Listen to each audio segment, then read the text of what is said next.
Welcome to the Steel City. Is everybody ready to go? Let's proclaim the greatest radio show. Welcome everyone to our Week 4 Steelers preview. I'm your host Jim Sella, flying solo this week. J-Dash is taking a knee in protest of everyone taking a knee. He's not feeling it. He's done with the NFL. He says, "Block those dudes." Week 4, Pittsburgh rolling into Baltimore. The Steelers a disappointing loss last week in Chicago. Obviously, the big controversy, the Steelers decided not to come out of the tunnel for the national anthem. Big Al stood out front. People were upset. That's pretty much all we're going to talk about it here on the spread because I'm tired of it. I'm tired of reading about it. I'm tired of watching people burn jerseys. Do what you do. I'm good with it. I don't really care either way. This week, the Steelers absolutely need to play better than they did last week in Chicago. They let Cohen and Howard run all over them. Howard's shoulder was basically popping out of the socket 2 or 3 times in the game. He got taken out. Near the end of the game, you could see the dude turning his shoulder the opposite way so his good shoulder would get hit when he was about to get tackled. The cutback runs by Cohen was gashing the Steelers, just like the defense of past. And, going into this game, I said that I thought this defense was better than these previous years. I thought that they would be able to come out, get a stop when they needed to, not let the offense lose a game for them, although the defense didn't really help out this week either. It was just an all-around pathetic effort. Big Ben's taking the heat, saying it's all his fault. Le'Veon Bell didn't play too great. The offensive line played terrible, if you ask me. There were some injuries. Gilbert was injured, and then Foster came out, so that doesn't help when you have 2 of your 5 guys as your backups. The Steelers, they can't make excuses. They're a team that wants to be in the Super Bowl. They're a team that says they're a Super Bowl contender, so you come out and find ways to win that football game. I know it was hot. I know the defense was tired. I know it was hard towards the end there. Completely inexcusable for what happened in that game. Just another classic Pittsburgh Steeler flop, especially on the road against a weaker opponent. This week, both teams 2-1. The Ravens coming off a terrible loss to the Jacksonville Jaguars last week. I think it was something like 44-0 over in London. I don't remember exactly, but I swear I seen Joe Flacco completed 2 of 8 passes or something like that. I don't think Flacco's healthy like they're saying he is. The guy didn't get any work in training camp or any in the preseason because of his back. I think they thought, they could just let him rest and then he'd be able to come out and play well in the season. Newsflash, Baltimore fans, Flacco's not any good. So if he gets no work in, he's going to be even worse than he was before. I just don't understand it. I don't understand why they're letting his contract strangle them. Don't really care, though, because I'm not a Baltimore fan. So if they want to ruin their franchise with that moron, go right ahead. Ryan Mallett, the backup, not any better. If they have to bring him in, we might actually lose the game, though, because he did beat us a few years ago when they were absolutely pathetic. So I don't really know who I'm rooting for to be quarterback in this one. All I know is the Ravens are great at that one cut and go running style. That's pretty much how their whole run game is based. Now, both of their running backs are hurt, or 2 of their 3 running backs, however you want to look at it. So it doesn't mean they're going to come out and gash the Steelers for almost 200 yards like the Bills did. But the Steelers are 6-10 against the Ravens since 2010. They're very bad against Baltimore, in Baltimore especially. It's going to be a close game. Defenses are going to have to step up. They're going to need the run game, both teams. If the Steelers can't get Le'Veon Bell going, they're not going to win this football game. A lot of people want to put all the blame on Bell for his slow season, his slow start. He didn't come to training camp. He held out, blah, blah, blah, blah, blah. The bottom line is, yeah, Bell was a little bit rusty, but guess what? It didn't matter if he came in rare form. This offensive line has played like garbage. Last year, whenever Bell was suspended for 3 games, his first game back, he rushed for somewhere around 140 yards. So I don't want to hear people saying that, it's because he sat and didn't have all his time. That's a bunch of bullshit. It's because the team is not playing well. They're putting themselves in bad positions with bad penalties. They're getting out of 2nd and 3rd and shorts. They're getting into 2nd and 3rd and long. That takes away a lot of plays out of the playbook. They're running these empty set backfields. It's just not their style. Haley, I'm not going to sit here and harp on Todd Haley. Everybody knows we don't like him. But he seems like he's getting too cute. This happened early in the season last year. I feel like the Steelers offense was trying to be too cutesy and do all these fun things and throw the ball all around.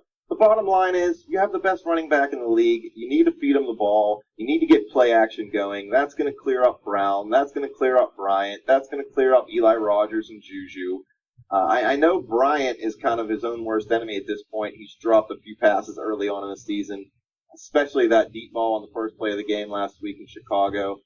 I know it touched his fingertips, and I'm not going to put all the blame on Ben, but Ben could have put a little bit more air under that football and put it a little bit more ahead. Nobody deep, as far as Bryant was going, so it's a little bit on both of them. You need to get the running game going to be able to get this passing game going.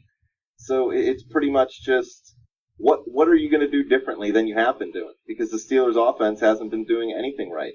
This is an offense that we expect to average 30 points per game. They haven't come close. They're lucky to be 2-1 at this point. If you ask me, I'm not going to sit here and say the whole season's over or get down on them. Still think they're a Super Bowl contender. I still think they're one of the top teams in the AFC. But they really need to get things going, and they need to get things going quickly. They can't fall behind New England too far in the schedule because they need to get that home playoff game if they really want to beat Brady. We were all hoping Brady would come into this season and kind of lay an egg as an old man. Doesn't look like it's going to happen. The guys balled out the last 2 weeks.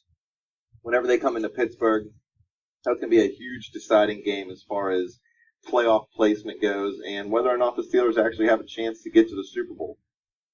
This week, their focus really needs to be on playing mistake-free football and running the ball well and not allowing Baltimore to dictate the game.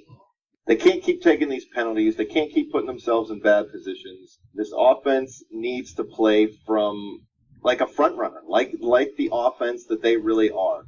I really believe last week if they hit that big play against Martavis Bryant in that first play of the game, totally different football game. It would have taken the wind out of the sails of the Bears.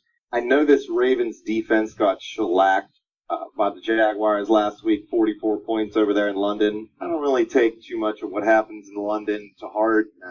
I think it's stupid teams even go over there.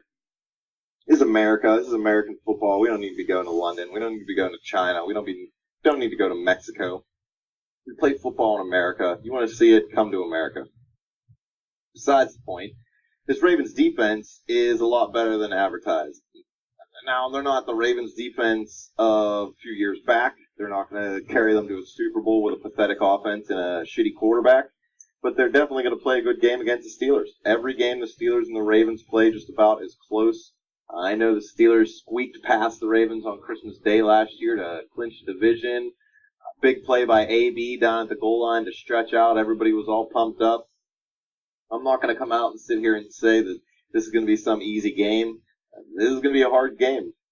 Dash and I both had the Steelers losing this game whenever we did our season preview.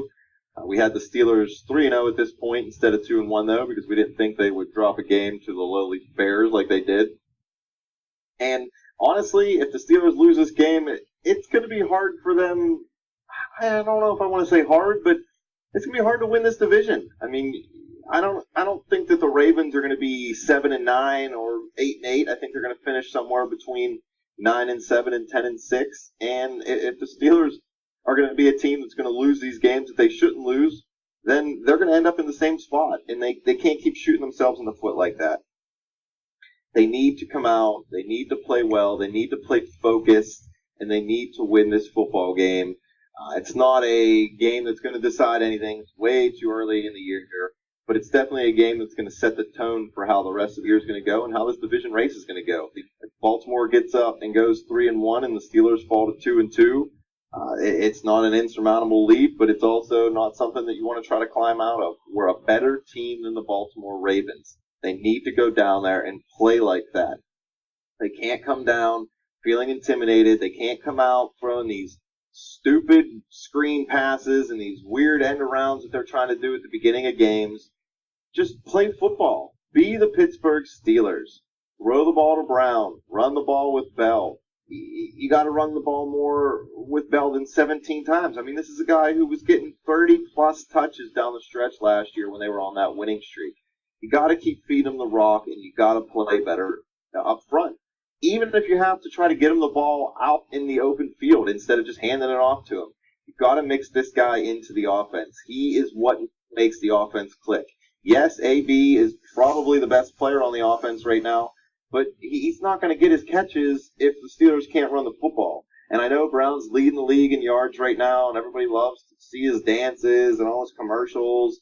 But a wide receiver can't carry a football team. That's why a wide receiver has never won MVP of the league. You need good quarterback play, you need good running game, and you need the guys up front to block, and the Steelers just haven't been getting that. They have to get that this week if they expect to beat this Ravens team. It's not going to be an easy walk in the park like a lot of people think it is. I've seen a lot of people on social media saying the Steelers are going to come out on fire and put up 35 points against the Ravens defense this week. I don't think any team's going to put up 30 points, quite honestly. I think this is going to be a 20 points or less game, just like most of the other with the Steelers and the Ravens. Not much change on that front. Pittsburgh's offense, I do feel like, I don't know how I want to say it. If they're going to get on track, I think they're going to try to get back to what they were doing that made them successful at the end of last year. Now, whether that's going to actually work, who knows?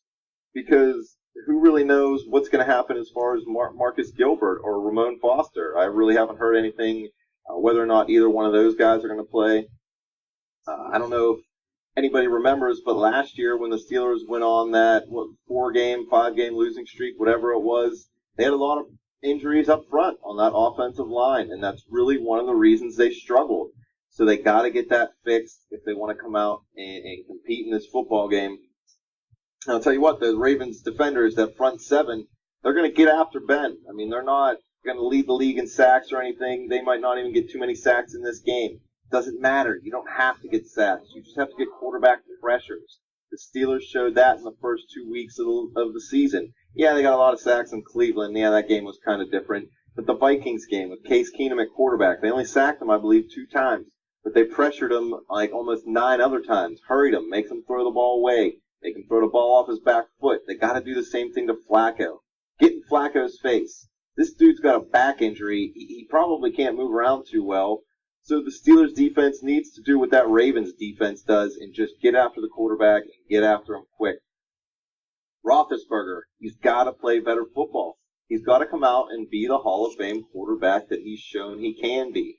I don't know if it's going to happen this week because Big Ben's had some bad games against the Baltimore Ravens. He's got hurt a few times against the Baltimore Ravens.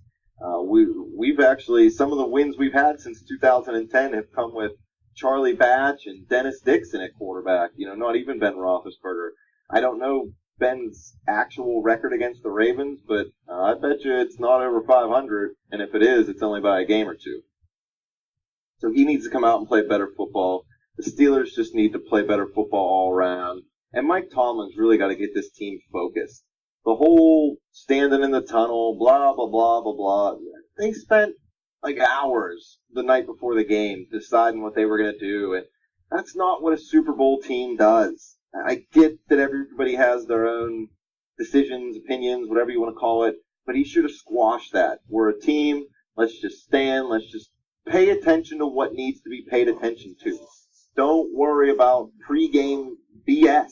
Let's worry about winning football games. The Steelers come into this year Super Bowl bound is what everybody said, and they certainly don't look like it right now.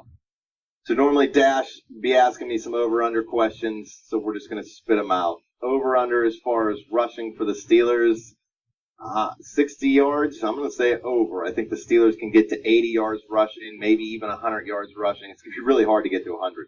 I'm looking at more at maybe 80 to 85 yards on probably 25 to 30 carries combined. I don't see them just coming out and running all over this Ravens defense. It's really not what the Steelers have been able to do this year. Last year, I might have said something different, but this year, not so much.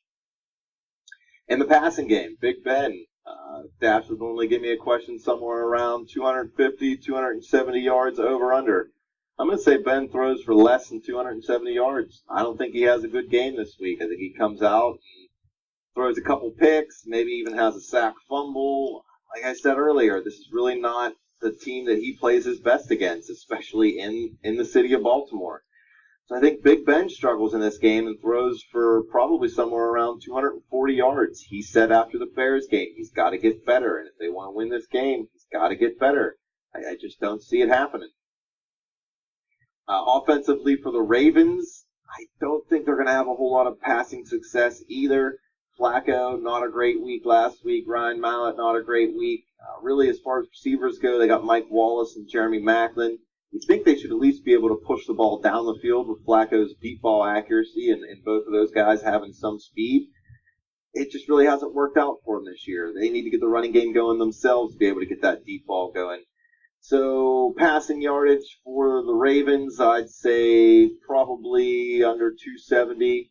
Rushing yards, I'm going to say they get up over 100 again. I think it's going to be a running back by committee. I don't know if there's going to be any one guy who's going to come out and run all over the Steelers. But, Artie Burns, terrible week last week, tackling. Ryan Shazier had some over pursuits. Even Joe Hayden missed a couple tackles on the other side of the field. These defensive backs need to start tackling better. They need to play better in run support. Anthony Chickalo last week, he rushes the passer very well, but this is another guy who's really struggling recently in the run game. He let a couple big runs go past on his side last week. So he needs to step it up. But I'm going to give the Ravens over 100 yards rushing against the Steelers defense, even though that run D was really what I thought was going to be the strength of the defense coming into the season. Defensively, I think the Ravens get a couple sacks on Big Ben. I wouldn't be surprised to see Ben go down 2 or 3 times and be hurried a bunch of other times. It's going to be an ugly game, and it's going to be a dirty game, and somebody's going to get lucky if they want to win this football game. Moving along with our keys to victory, the part of the episode everybody's dying to hear. Just as I've been saying throughout this whole episode, the Steelers need to play Steeler football. Run the football well if you want to win this football game. You need to obviously stop the run way better than they did last week if they want to win this football game. You can't throw interceptions. You can't make mistakes in the passing game. Even if it's an interception, even if it's a sack fumble, even if it's just big third down catches that they're not converting. The Steelers are really struggling on third down this year. If they want to stay on the football field, if they want to be able to wear out the other team's defense the way they were late in the season last year, they got to convert those third downs. So really, that's the biggest thing to me this week. This Ravens defense is going to be able to get a couple 3-and-outs, but the Steelers need to tire them out. That's how you're going to get Le'Veon Bell gashing them late in the game like he did. We haven't seen those big runs from Le'Veon. The defense is getting off the field way too quick. It was last week what did they do? Got a fumble recovery or an interception. I think it might have been the Wilcox interception, and then the Steelers are almost in the red zone. And they go 3-and-out with a run and 2 passes. I mean, come on. Got to do better than that. Got to do better in the red zone. Got to control the football and hold the ball longer than the other team. They're not playing good possession football, and it's definitely killing them. For the Ravens, honestly, their key to victory is just play football. I mean, they don't have all the Super Bowl aspirations around them that the Steelers do. So if they just come out and play their game the way they usually do, and let the Steelers make the mistakes, I think they got a pretty good chance at winning this game. And honestly, I don't think too many Steeler fans are going to like this next part because we're moving on to our official prediction, and it's not looking good on the Steelers side of the ball, if you ask me. They're coming in limping, basically, after that loss to the Bears. Some people are going to say, oh, they're going to come back and play good. They're embarrassed by that loss last week. I don't know if the Steelers have the cojones that I thought they did at the beginning of the season. I'm not going to call them pansies, patsies, or anything like that, but I certainly don't expect them to come out firing on all cylinders, like some people believe. It's going to be a bad game for most Pittsburgh Steelers fans because honestly, I think the Ravens take this game. I think it's going to be close, and it could end up being a field goal late that wins it, or it could just be whatever team makes the last mistake, or kind of whichever defense has to try to make the last stand. Are they going to be able to do it? I don't think Pittsburgh can do it. I think the ghosts of Baltimore are going to haunt them. Like I said earlier, 6-10 against the Ravens since 2010. Record doesn't bode well for Pittsburgh. The mood doesn't bode well for Pittsburgh. The whole controversy about the stupid anthem standing and all that, they're still talking about it. They're still worried about what's going to happen. Everybody just needs to quit worrying about it and just get back to football.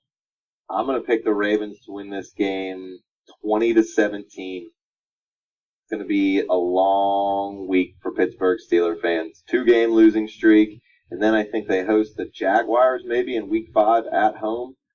If anything, that'll be the game where that Steelers offense hopefully will be able to get back to where they're supposed to be. This week, I don't think it's going to happen. And everybody can hate on me if you want. I understand. People just want to be yinzers and say the Steelers are going to win every football game. It's definitely not going to happen that way. No 16-0 for Pittsburgh. Already lost one. So fans, questions, comments, you want to combat my prediction, hit me up on Twitter at bet_the_spread, or go to my official Twitter page at betjimthewin. Check out the Facebook page at facebook.com/betthespread. Come back to YouTube, click subscribe, tell your friends. Just please don't kneel during this segment.